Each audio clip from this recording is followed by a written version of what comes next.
Morning. Hey, how are you? I'm fine. How are you? Great. I really like this book. Yeah, I like it also. And did you hear the service this morning? Not a whole lot of it. I only caught the end, so I saw all the good comments about it. I can't wait to go back and watch it. I know. Well, I couldn't understand a couple of things she said in the sermon about something about an amethyst. I couldn't understand that, and about apocalypse means uncovering. I guess I'm old. I don't hear well. I need to be able to see someone's lips move. So I may just try to recall her sermon and just hold it right there so I can see. Hi. Hi. Hey. I'm gonna sit in this chair. No, you sit. yeah, You sit. I have to go get the Name book. stay. It's right there, listen. I liked everybody's red that they were wearing. I don't have anything good that's the color red for some reason.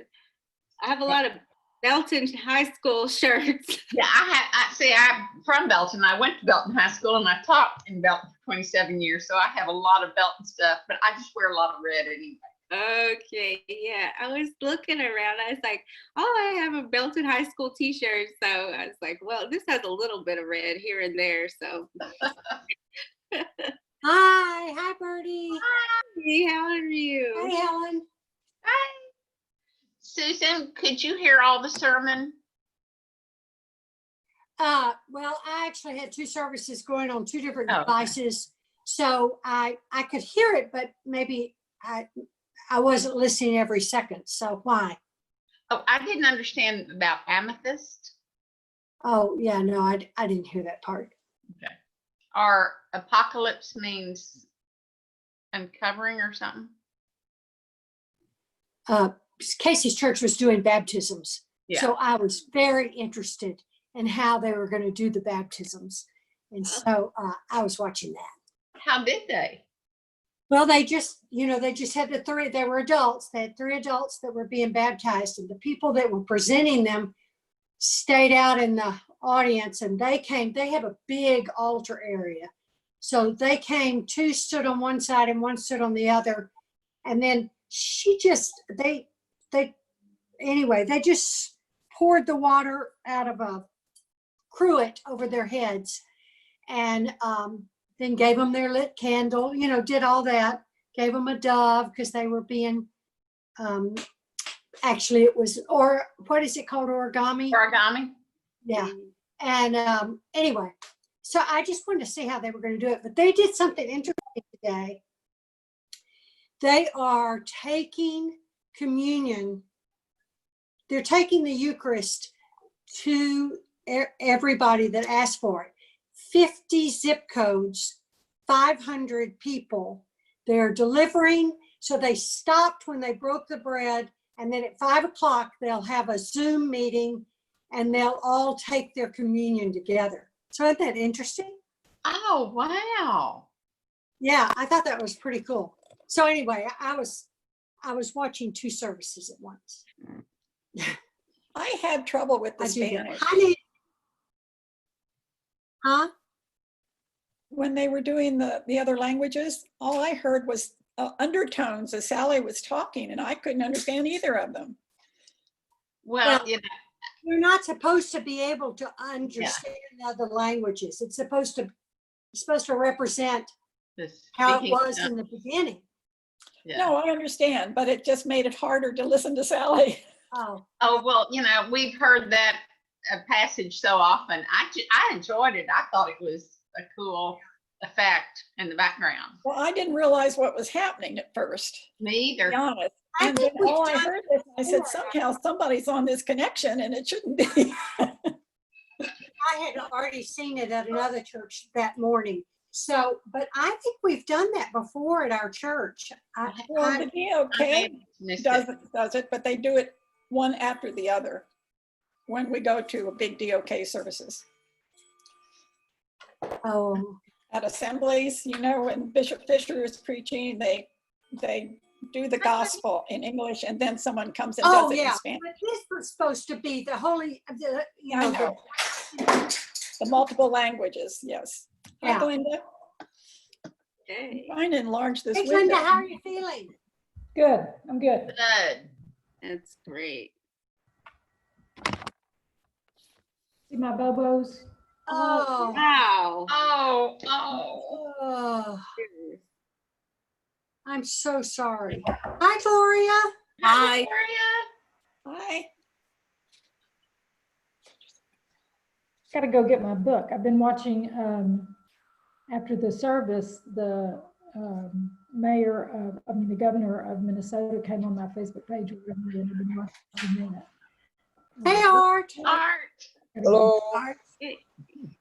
There he is. Oh, you can get, oh, okay. Suzanne wants to get on. Hi, Suzanne. Hi, Suzanne. Hi. Oh, no. Go get my Rudy, I'm really enjoying your book. Oh yeah, I love this book. It's I really even read farther than I was supposed to. okay. Overachiever. I know. Those librarians. They read. It's Well, good. the book is very easy to read and it does make you want to read more. I agree. Yeah, it's so easy to read. And, sometimes I just get smogged down in books. I just, but I didn't in this one. I liked it.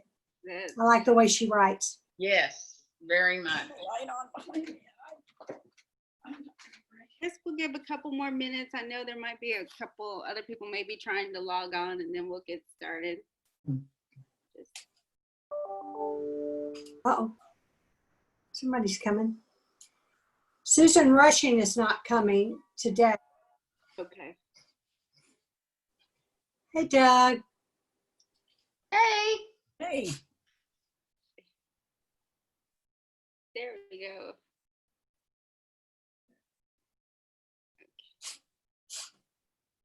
He's not making a sound though. Yeah, Suzanne, we're not I hearing asked, you, Doug. Oh, I that's a asked good. Janie that she should join us on this. Suzanne? Huh? I said, I had asked Janie Tolman that she should join us on this. And you may see her more. You might show her how to do the Zoom. Yeah. Yeah, I know she can't watch the service for some reason. She's. I know. Hi, Carrie. Mary. Hi, Carrie. She doesn't have it on yet. Hi, Carrie. Hey, I didn't realize the time. I apologize. Good to see everybody. Yeah, I get to see everybody. Well, we'll go ahead and get started. Yeah, but you're fading in and out because you got a fancy background. Oh, yeah. Uh-oh, hang on. He keeps disappearing. He gets in the water. Okay, let's see. All right, well, good morning, everybody. Good morning. Morning. Morning. So we're going to start week one of our book study together of An Altar in the World. And I wanted to begin with an opening prayer. Is there somebody that would like to do the prayer for us this morning? I'll do it. Okay. Lord be with you. No, And so also- Let us pray. Oh God, our Heavenly Father, you have blessed us and given us dominion over all the earth. Increase our reverence before the mystery of life. and give us new insight into your purposes for the human race and new wisdom and determination in making provision for its future in accordance with your will. Through Jesus Christ our Lord. Amen. Amen. Amen. Thank you.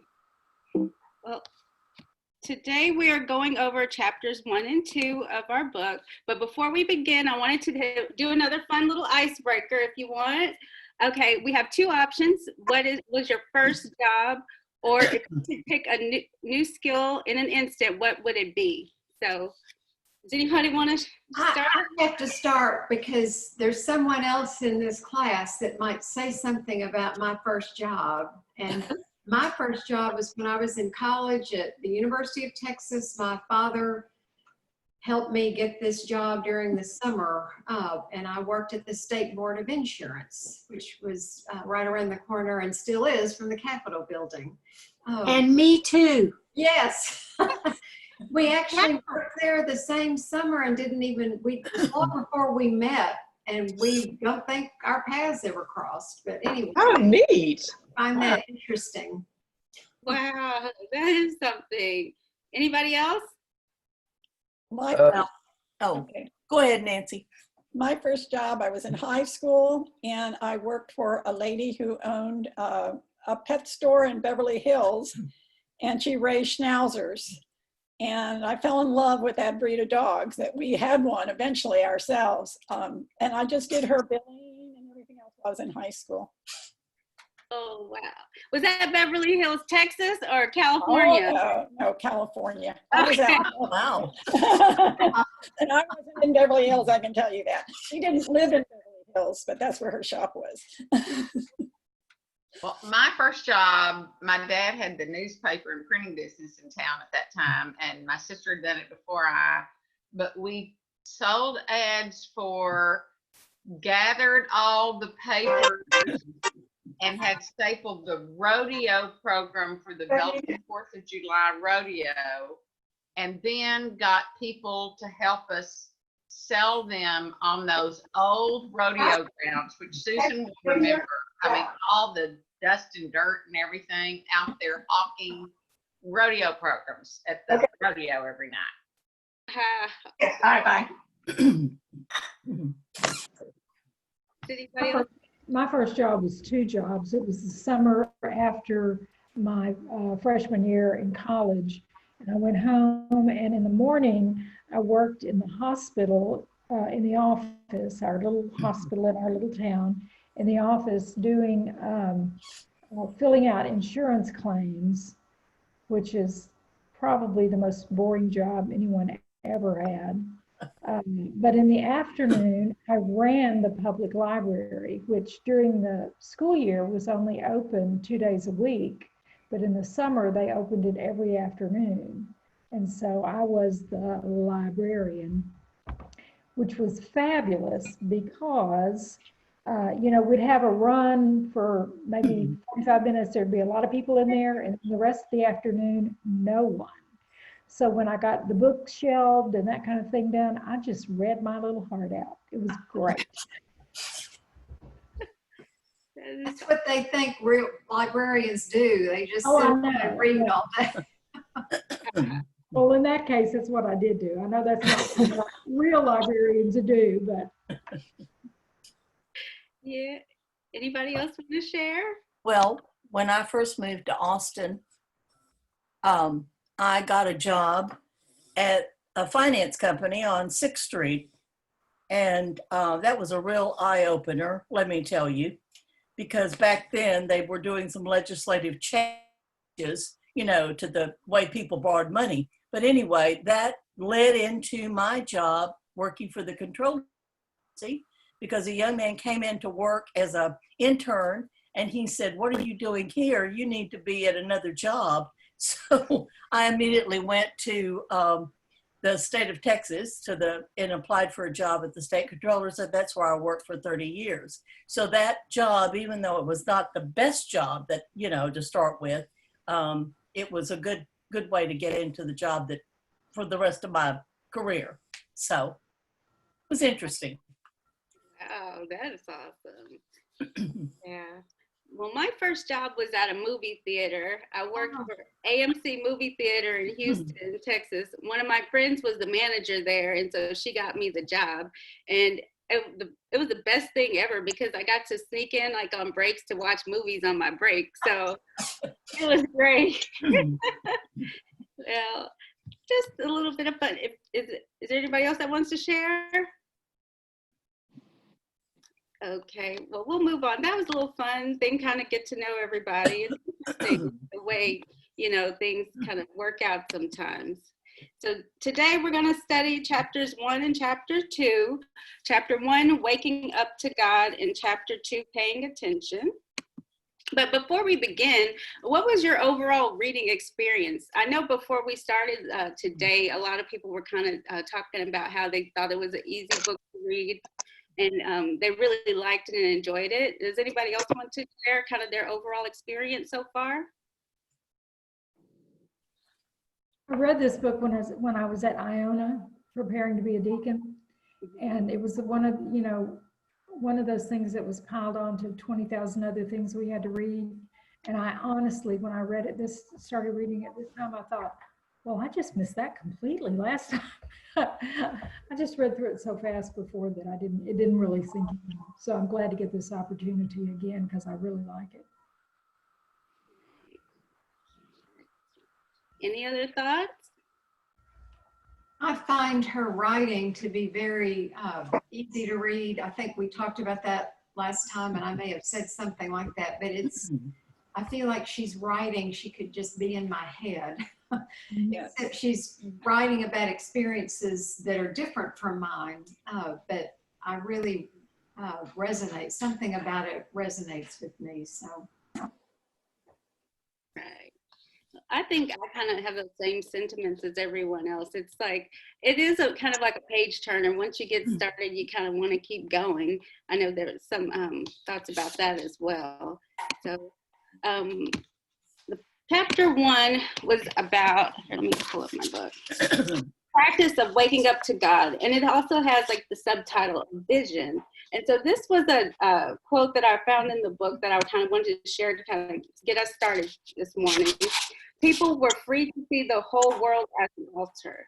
The divine could erupt anywhere. And when it did, they marked the spot in a way they could. Although there was no sense of hanging around for God, since God stayed on the move. So that kind of, for me, kind of summarized like the first chapter of the practice of waking up to God and the connection to vision. Does anyone else have any other thoughts about kind of overall her message in chapter 1? I liked her talking about the dreams, using Jacob's dream as her example. And then there was something about the angels. I think that might be at the very end. How does one learn to see and hear such angels? It's actually toward the bottom of page 14. I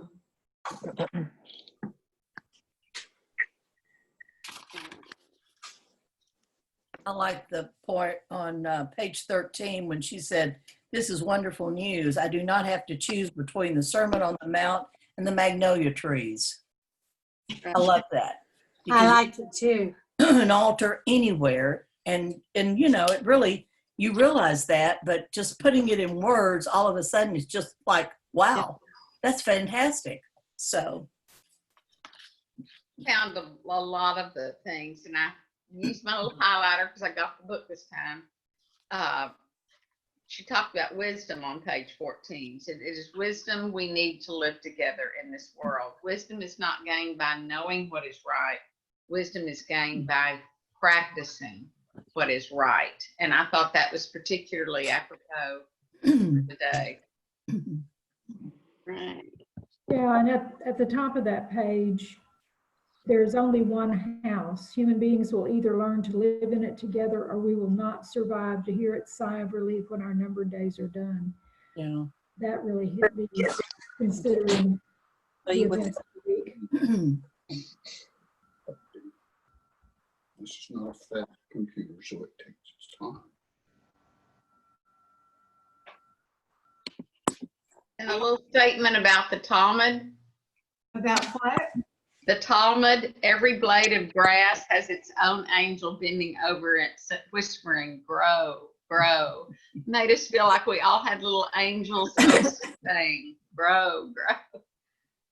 Yeah. That is I'm awesome. just really excited.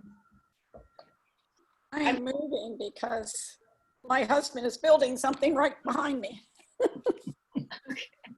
No worries. We all have to be flexible. I can hear my kids kind of in the background there. So, okay. So our chapter 1 discussion question was going to be on page 6. Taylor writes, the problem is many of the people in need of saving are in churches. And at least part of what they need saving from is the idea that God sees the world the same way they do. What if the gravel of the parking lot looks as promising to God as the floorboards of a church? How do you respond to this contrast? Do you think God is more present in some places than in others places? If so, what do you think accounts for the difference? So there's a lot to kind of digest in that question, but if you've given that some thought, does anybody want to start the discussion off? I think you can, I'm going to just jump in there because I really liked this question, for whatever. I think God definitely can be more present in some places than others, but I think the reason is because we are more, it's in our mind or in our soul what we're ready to see or hear, and acknowledge that it is from Him or that it is He that is part of that. So I think it's just because we're the difference, not God. God's there. It's just how what we're looking for and how open we are to seeing it. It's a little scary because what Carrie said just exactly mirrored what was in my mind. I'm a little bit afraid to know that Carrie is seeing inside my mind, but at any rate. I agree with that because Carrie said it very well. That's how I feel too. And personally, nature is just a big thing for me. That's where I have most of my big spiritual things when I'm outside, surrounded by the beauty. I feel the closest to God. I like in the book where she's talking about building the little altars. And she said, I can build a little altar in the world or in my heart. And so that's, if God is in your heart, you don't have to be in church. You can be on the gravel parking lot. I think I had something. Okay. Oh yeah, this was also brought up. Wait. I'm not. Oh, go ahead. Yeah. Okay, so one of the things that I agree with what everyone said, because if God lives within us, then wherever we are, we can set up that altar. But the thing that strikes me is I once had an experience at Christ Church where I had to spend an hour praying for different things we were having. I can't even remember what that was called. It may have been a faith alive or a discovery or something. And I just got the sense that there had been prayers lifted in that place for so long that those prayers joined with ours in a very special way. And that helped with that weekend. I don't even know, it really sounds weird for me to say it out loud. But I was really, I think I would say awestruck by the fact that centuries of prayers had been done in that house, and they joined with our prayers. I couldn't hear that. I mean, You have an echo. for anybody else, I couldn't hear it. There was a feedback, whatever you call it. Yeah. No. I turned mine down. Are you in the same room with, Doug. oh, maybe that's why it was a little difficult to hear. But it wasn't the volume to me. It wasn't, it was feedback. Feedback. There was Okay. feedback. Can you hear me now? Yes. Yeah, Okay, sorry. it was feedback. Okay. Dougie left. Okay. Oh, No, what I said was I had the experience of praying. I agree with everything that you all are saying. There's not anything that I would disagree with. I believe that wherever we are, because God is within us, we can commune or have a place that is holy because he makes it holy. But the experience I was relating was when we had either a discovery weekend or a Faith Alive, that we had people praying round the clock, kind of like we do at Easter. And if you've done something like that, there's just something very holy that happens with the prayers of the saints that have gone before us, that have been in that house. When I say that, the house of God, that their prayers join with our prayers, and there's just something very, very mystical and beautiful about that. Oh, I agree. I do too. Yes. that's something I hadn't thought about before, but yeah, I could kind of visualize it kind of in my mind, like to see those words kind of floating up, that's kind of the picture vision that I had when you were describing that experience, and that they're all coming together like across time. And that, Yeah. That's a wonderful like insight.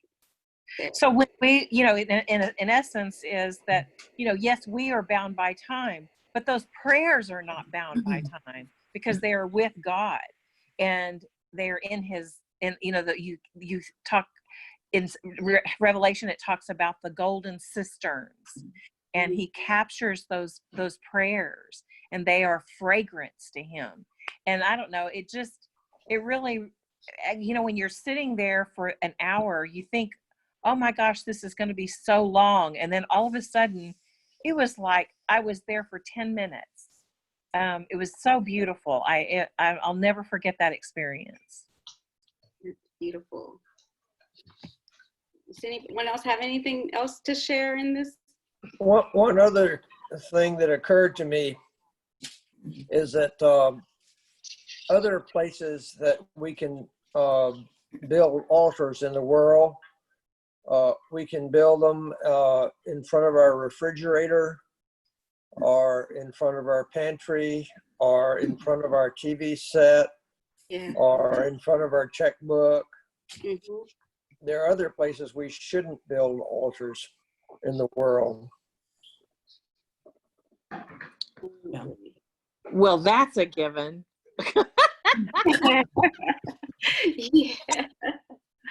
Yeah, I know that reminded me of one part in the book when she talks about, like that you can find God anywhere, and that we might like hit our knees or shins on altars everywhere, because like this world is God's, and so I thought that was another beautiful picture in the book that she brought up as well.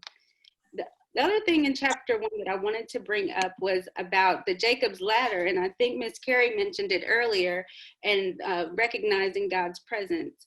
And in this example, she used, Jacob used a stone to mark the spot where he met God, and God was not there. Okay, God was not there because the place was holy, but the place was holy because God was there.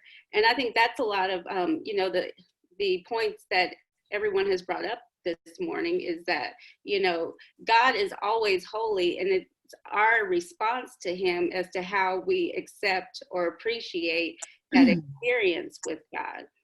And another thing that I found out in looking up the Jacob's ladder example is that sometimes the experience of Jacob's ladder is an allegory. Some people consider it an allegory, and the ladder itself can refer to the bridge of the gap between God and humanity, which can also be a symbol of Christ. Has anybody had any come across that type of interpretation of Jacob's ladder in the before? No. Okay, it was something new to me as well. So I was like, okay, you know, that was new to me. Uh-huh. I said, I like it. Yeah. There's a statue at ACU that is a depiction of a life-size depiction of Jacob's ladder, and that's the only thing that comes to my mind. It's the most beautiful thing to me. Every time I walk over there, talk about a place that feels holy, when you realize all the imagery that the person, the artist, who placed into this particular area. There's these angels are coming down Jacob's ladder, and as they come down, they age. And when they're at the top of the ladder, they're much younger, and it's just really interesting to see that. But close by is a beautiful baptismal pool that they have there. That's kind of like there at the entrance of Jacob's ladder is this baptism. So your depiction, what you just said about Jesus, it's being an allegory of Jesus as the ladder. I think that's kind of neat. Yeah. Sometime take a pic. Look, you can actually pull it up online. You don't have to necessarily go there, but it is truly beautiful. Is that Abilene Christian University you're talking about, ACU? Right. I'll see if I can find it, and I can put a link to it on our little website. Oh, it's worth it. If they do any like multiple shots where you can see different, like it says holy and God Almighty. I mean, all these things that are carved into the stones that as you walk up that you see, and each direction has something different that you can see. It's just gorgeous.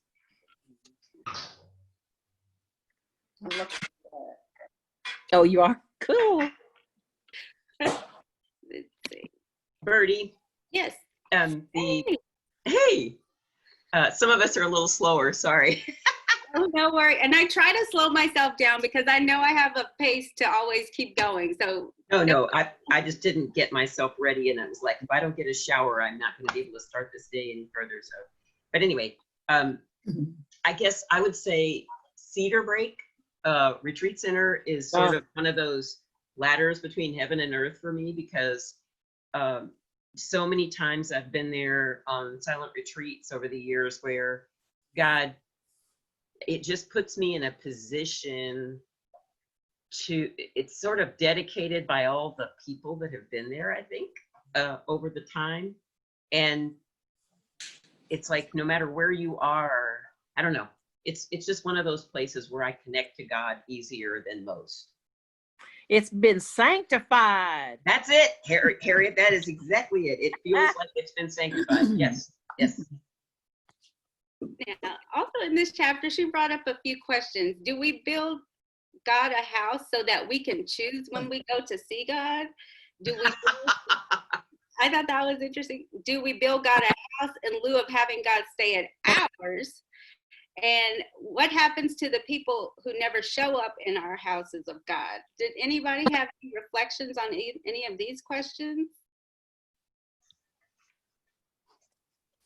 I thought they were wonderful questions. Didn't even want a house. Okay, I couldn't understand you, Ms. Nancy. It kind of broke up a little. That God never wanted a house. Right. Yeah.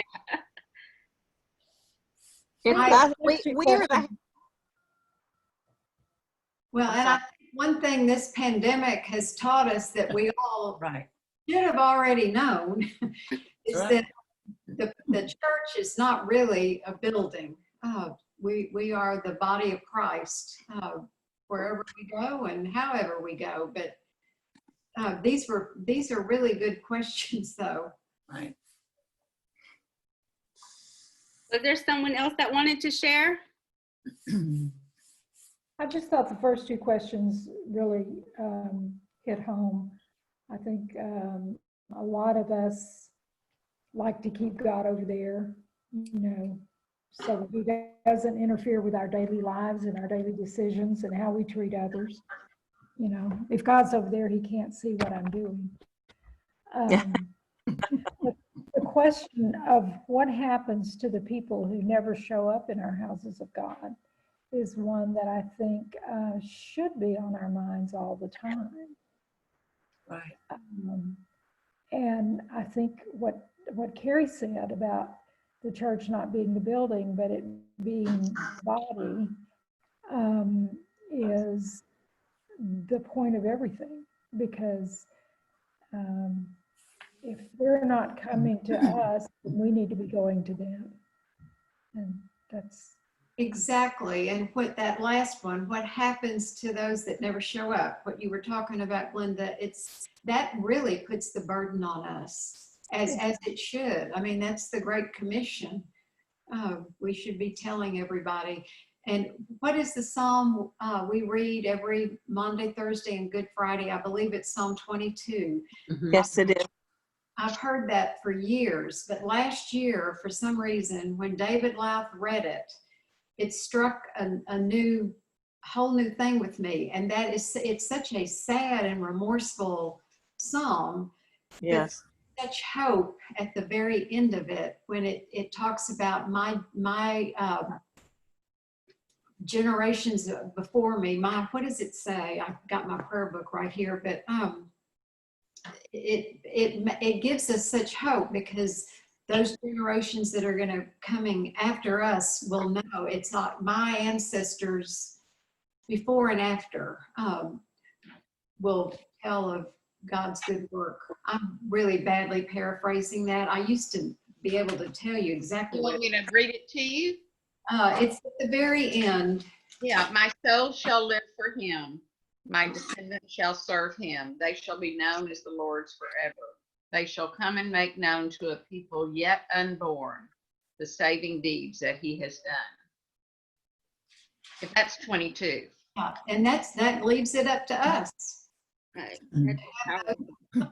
Descendants are going to be doing that. I have to give you the, I think this is an ESV version. It says, all the prosperous of the earth shall eat and worship. All those who go down to dust shall bow down before him. Even he who cannot keep himself alive. A posterity shall serve him. It will be recounted of the Lord to the next generation. They will come and declare his righteousness to a people who will be born, that he has done this. Wow. Yeah, that makes you I just want to step back and think like, oh my gosh, all these years before I was even, even thought about, people were thinking of us and trying to make sure that we knew like who we are and whose we are. And that's just like humbling. And then I would take that as a responsibility, like you all have said before, that we have a responsibility to ensure that people know the good news of Christ. But anybody else? I just found page 7 so interesting, where it says, I have spent a lot of my time in jobs that require me to speak for God. I am still reluctant to do it for all kinds of reasons. In the first place, I've discovered that people who want to speak to me about God generally have an agenda.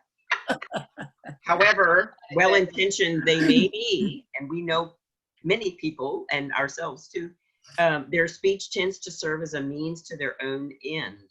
They have a clear idea about how I should respond to what they're saying.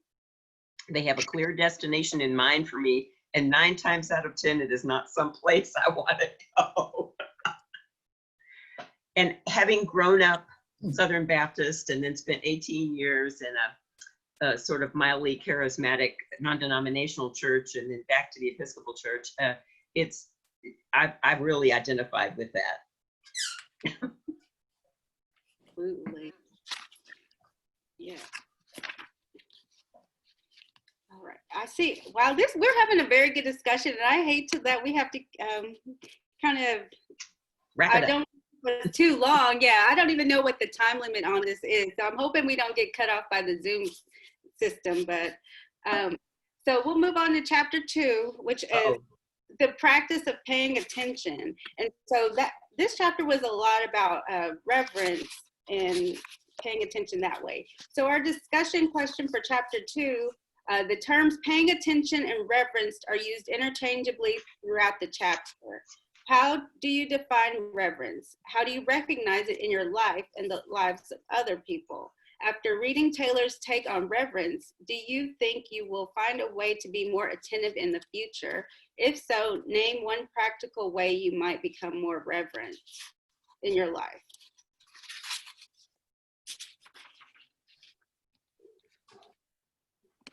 Oh, sorry. Does anybody want to start? We had a quiet day last year at Becky's house, and Vicki Joy was the facilitator, and she talked about the kind of a modified Jesuit examen. And she said, you know, every night if you look at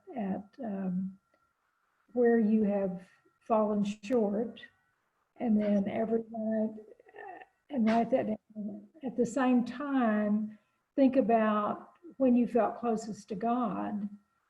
Well, if you do that, if you make that a practice, which I'm not great at doing, I must admit, then you have to look. If you're going to have something to write down every night, you're going to have to look for those times during the day when you feel God or when you see God act. And so if you, and again, I'm not good at doing that, but I think that's, if I were better at that discipline, I would be better at recognizing when God is there. I think I would see the altars better. And I think Miss Carrie shared with us a resource that's an Examine app that you can download off of, what's it called? The Google Play Store or the Apple iTunes Store. And so, Bertie, that's the one that I learned about from Vicki Joy, who was the facilitator at the Quiet Day Glenda was speaking about. So it's a great tool. Right. I don't know if Glenda uses the app but What's the name of it? the Examine, EXAMEN. That's just the name of the app? Yeah. Isn't it? I think Examine. yes, it is. And it has two little clouds. I can try to find a link to put on our website so we can have it. But yeah, it's a handy little app. I tried it a couple of times, but you know, I haven't really sat down to kind of really intentionally use it, but just kind of to get an overview of kind of how it works. So that is a good point there. One of the things I got from what you just said, you know, life is not about me. I'm little tiny. I mean, it's about everything else, really. Said on page 21, she says, reverence is the recognition of something greater than self. Absolutely. Kind of paying attention to my needs and look at those of others and what others need in this life. Rick Warren is a pastor, you know, the pastor of the mega church out in California, Saddleback Church. And his book, and I cannot remember the name of the book, but the first line of the book is, it's not about you. And that open the book, and that's the first thing that will grab your attention. Is it purpose-driven life or something? Yeah. Oh, Yes. purpose-driven life, yeah. Okay. But the other part of that phrase, it helps remind us that it's not about us, it's about Jesus. You know, you can make it about a lot of other things and not about you, but it's really about Jesus. It's about his will and his purpose in our life. I was thinking about this thing about reverence. When reverence got tied into paying attention, it reminded me of the phrase, which always given me a little trouble, the fear of God. And I think those are all tied together. Paying attention, reverence, and what is the fear of God? That's good. I will share one thing if I can, if I take the time. Every time I think about the fear of God, it reminds me of an experience I had as a medical physicist at the what used to be called the National Bureau of Standards.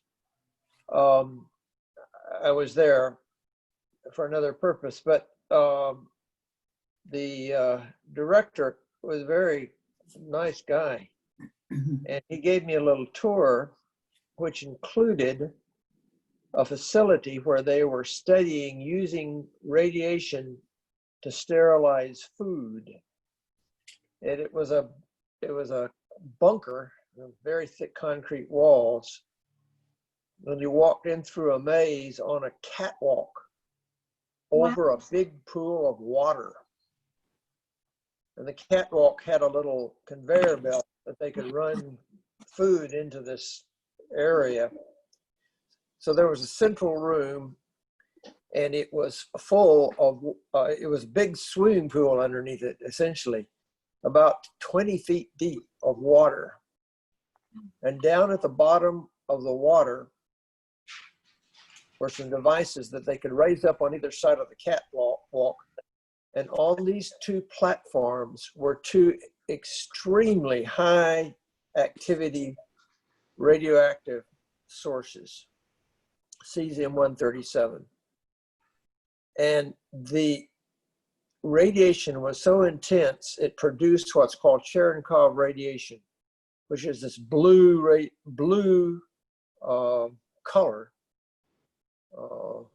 but blue light emanating from these sources.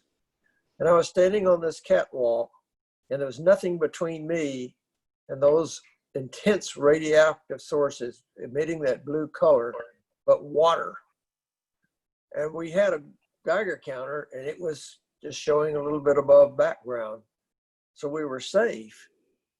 But looking down on that, I really could feel fear for what was down there.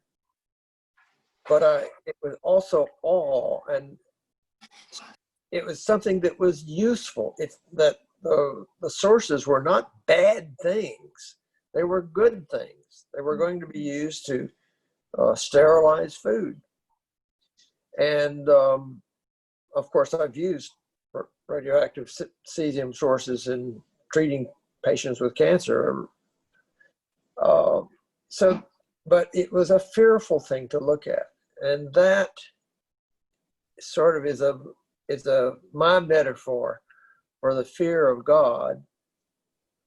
And if you look at a sunrise or a sunset, they're awesome, or anything like that. And if you look back into them, there can be very dangerous things in them.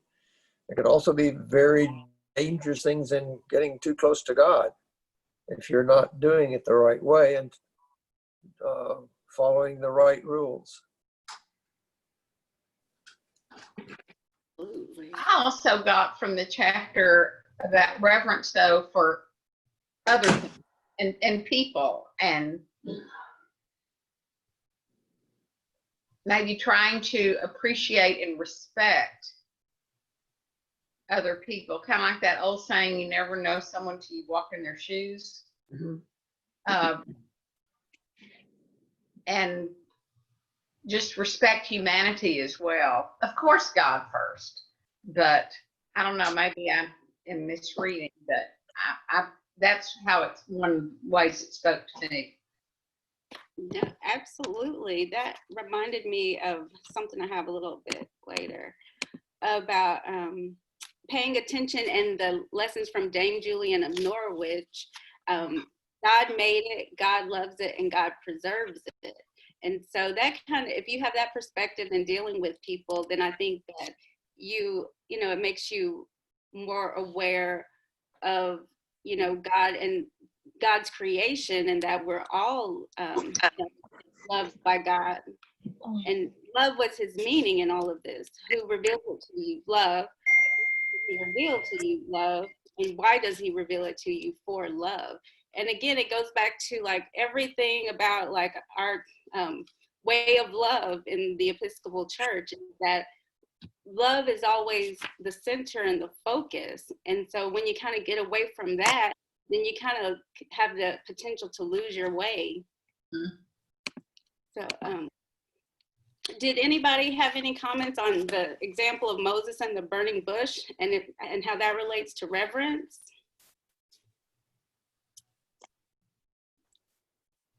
Well, I can share what I have. Okay. Go, Birdie. Go, party! Okay, well, it was interesting because like I found it said, I must turn aside. Okay, when Moses sees the burning bush, he has this response that I must turn aside and look at this great sight and see why the bush is not burned up. I mean, anytime you kind of walk by, you could have the opportunity, you see a fire, you know, somewhere, and sometimes you don't take the chance, the opportunity to stop and look and examine and try to figure out what's going on. And so Moses responds, "Here I am."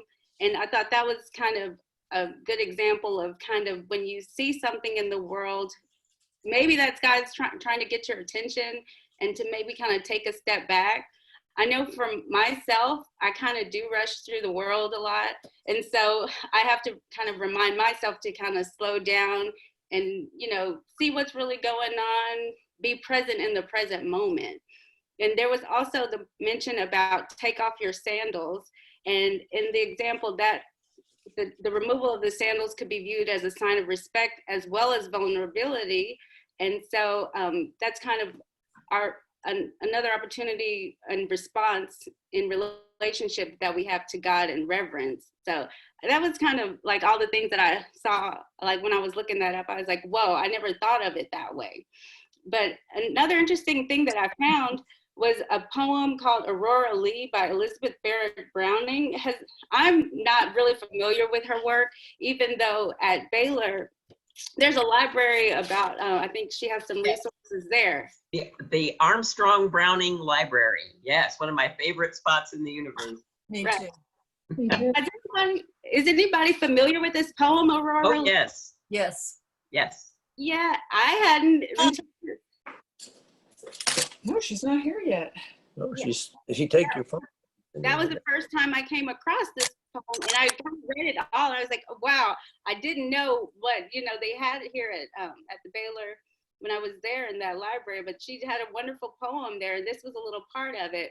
Earth's crammed with heaven, and every common bush afire with God, but only he who sees takes off his shoes. The rest sit round it and pluck blue blackberries and daub their natural faces unaware. So I was like, that was kind of an like artistic interpretation. Yes. Experience. Only So, he who sees takes off his shoes. The rest sit around and pluck blackberries. yeah. Think of all the times that we miss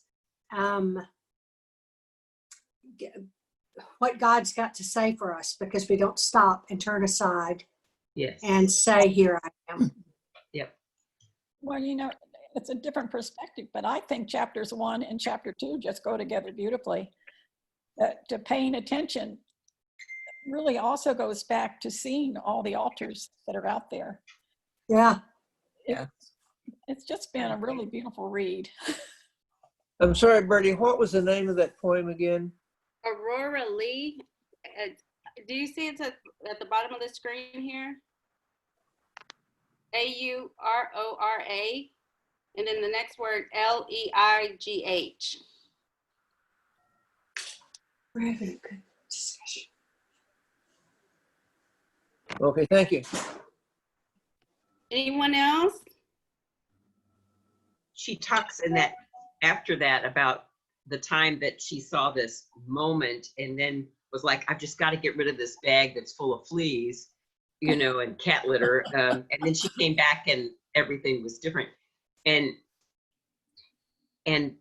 I just, one of my friends was quoting from a sermon she heard in the last weeks that said that we have to be willing to be inconvenienced, these two I's, I have to always remember these two I's, inconvenienced and interrupted. Mm-hmm. you know? That's summary, yeah. Both, you know, when someone needs something from us and we have this tendency to push back, you know, I don't have time, da da da da, you know. But Moses was willing to be inconvenienced and interrupted. He took that time. Yeah, that's a good reminder to me. I know for sure. And I think the last thing that I wanted to kind of go over is the concept of sacrament, which we all know from the Book of Common Prayer. Sacrament is an outward and visible sign of inward and spiritual grace.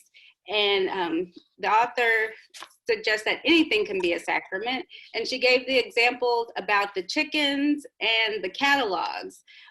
What was your response to either of those in that discussion? Anybody? I loved her. Well, I liked them both, but especially about the catalogs and all the paper and Oh, yes. you Right. know, that I thought that was very interesting. It just shows that you can, I guess, take anything and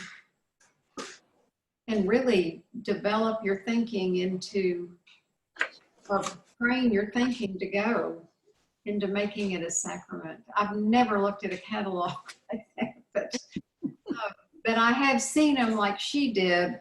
So many of them either in the trash or cast aside. And anyway, Well, I can say when I was younger and going to junior college out in California, to get to the college, there were a lot of chicken farms, and I have been behind chicken trucks. Not only do they expel feathers, but they're very, very potent smelling. Yeah, that's true. But I thought it was interesting the way she said that they take them like that. So she says, I guess they're trying to scare them to death so they won't know what's coming. I didn't want to hear that. Maybe that's better for them, though. Well, if it is, then yeah, for sure, then it's okay. I mean, it may not be okay, but if it's better for the chicken, I definitely want it to be as easy on it as it can be. I was glad she didn't give up eating chicken. Right. Now, one of the things about the catalogs that struck me was what she said about if you laid out a map of the world and you put in and all the places that those things come from, how many pins there would be on your map. And if you think about the people that are involved in making those things and the resources that are used in making those things and how casually we just order them and use them and toss them aside, that I don't know, that vision of that map with all those pins on it really struck me.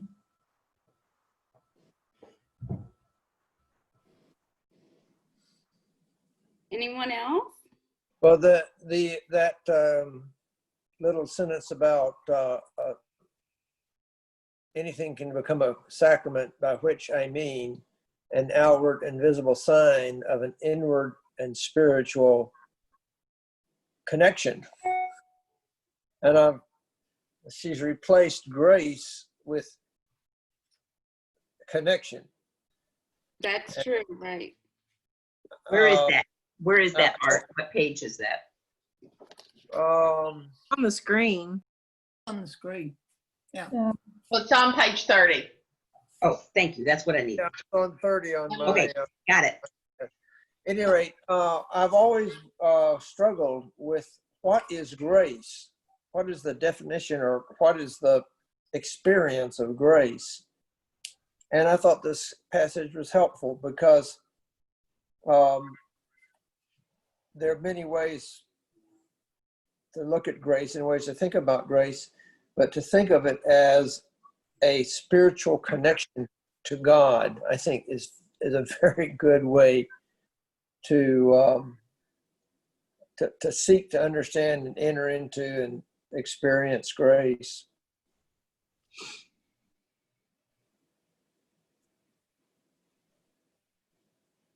That's a good as well. The spiritual connection to God. Absolutely. Does anybody else have any other thoughts or insights? Well, on page 32, it says reverence can be a pain. That just kind of hit me, you know, it really can be. The practice of paying attention is as simple as looking twice at people and things you might just easily ignore. And I think sometimes maybe we do that. Oh, I think we But, did it a lot. but right now, it's really kind of hard to ignore what is going on. Mhm. And so when I read this about paying attention, I've been paying attention this week. And I'm not ignoring what I'm seeing. So this is a really good chapter. I really like, and she does write very simply. You can read when you can relate to what she says. And I like this, I really do. But it gives you thought to kind of sit there and wonder what you're doing. Are you ignoring things? Maybe pay better attention. I like the part near all of this where she talks about the woman that was kind of just waiting to die, and she was afraid to sleep at night because she was afraid she wouldn't wake up. And the way she turned that into looking forward or listening to the birds singing, and I wake to birds singing a lot, and I just love it. And I feel like God through them is trying to tell me something, probably just get up and get out there and enjoy the morning or the nature. Like Nancy was talking about, I enjoy being outside and seeing God in that way. Many places that I can. We have a couple of, well, I think there are a couple, there may be 20, and they just come in pairs, but redbirds that come from time to time. And I think they've built a nest in a bush that's just, you can see it. I can see it right now, but I haven't seen any babies yet.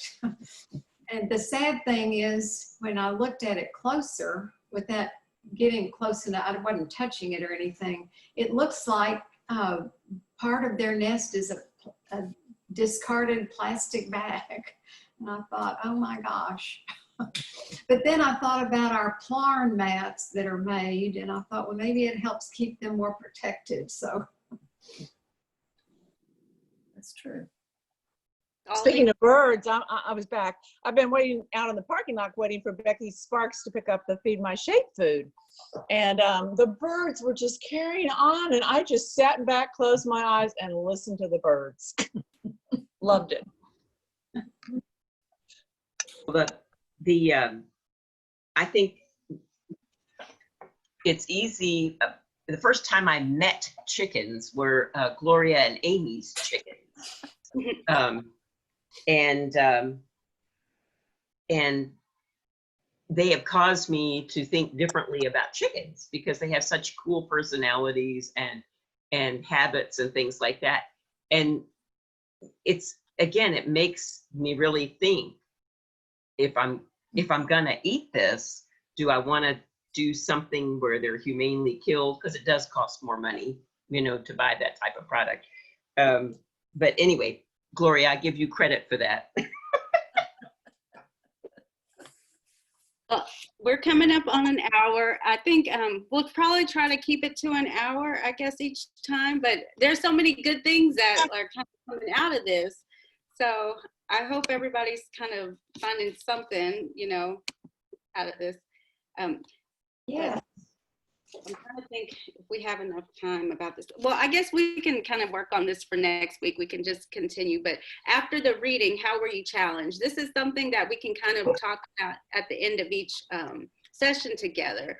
Like if there were any new ideas you could take into the week, or how is it going to impact your faith, etc. Does anybody have anything that's meaningful they want to share about how they were challenged after reading this portion?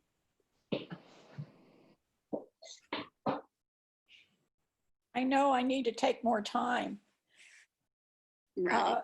and think about what you said and applying it, because I do kind of rush through, you know, my day and put maybe some important things and give them less importance because of it. And the important thing is being aware and being in the moment. And that's not always easy in a busy day. Absolutely. I agree with that and kind of connect with that as well. I know that's my weakness and that's what I need to kind of work on. Anyone else have anything they want to share? Well, What chapters are we doing next week, Birdie? next week will be chapters 3 and 4. 3 and 4. Wearing skin and walking on the earth. So, all right. It looks like we've gotten through our first kind of I have session. a question. Yes. Is the link to the website on our Facebook page, or where do I find that? Was that in the? I know it's in the newsletter that they sent out each Okay, week. okay.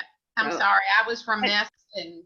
But no worries. I can probably put it on the Facebook page or ask that it's on the Facebook so we have it there. Yeah, But before we I'll get from the newsletter. Thank you. Thanks. Well, before we wrap up, does anyone have any announcements they want to share? Birthdays, anniversaries, or prayer requests? It's just been a really hard week for about a million reasons. I know I'm not the only person that feels this major undercurrent of grief. Yeah. You're not. Yes. It has.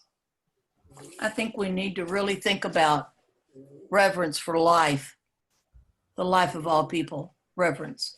I thought church was so appropriate this morning when let's just go. And Carrie was just saying it's the Great Commission. We need to go. Mhm. Share our love, our knowledge, and ourselves. All right. I shared, in a humorous way, I shared with a neighbor on the Go Ye Therefore. Years and years ago, a pastor came to our little Baptist church for some sort of revival or something. And I remember he was talking about the Great Commission. And he said the real meaning of Go Ye Therefore is what most of you do with your spouses, which is you say, honey, while you're up, would you? And he said, it was so cool because he said, it really means while you're up. You know, it's part of our life. It's woven into our lives, you know. Yeah, I thought that was cool. When we feel overwhelmed, Archbishop Desmond Tutu said there's an old African saying, how do you eat an elephant? And that's one bite at a time. And he said, you may only be a drop in the ocean, but what you do may be of significance. Oh, that's good. I love to remember that I can do what I can do in my world. Right. Limited as it is. Yep. But it makes a difference. We need it. Yep, we do. Absolutely. So, thank you. Does anyone want to do our closing prayer for us? I picked one, but you can pray however, you know. Does anyone? I'll read it. Okay. Almighty and everlasting God, you made the universe with all its marvelous order, its atoms, worlds, and galaxies, and the infinite complexity of living creatures. Grant that as we probe the mysteries of your creation, we may come to know you more truly and more surely fulfill our role in your eternal purpose. In the name of Jesus Christ our Lord. Amen. Amen. Good one. Oh, Well, thank you, Birdie. thank Thanks. Thank you, Birdie. Thanks. Bye. Have a good week, everybody. Bye. Have a good week. You too.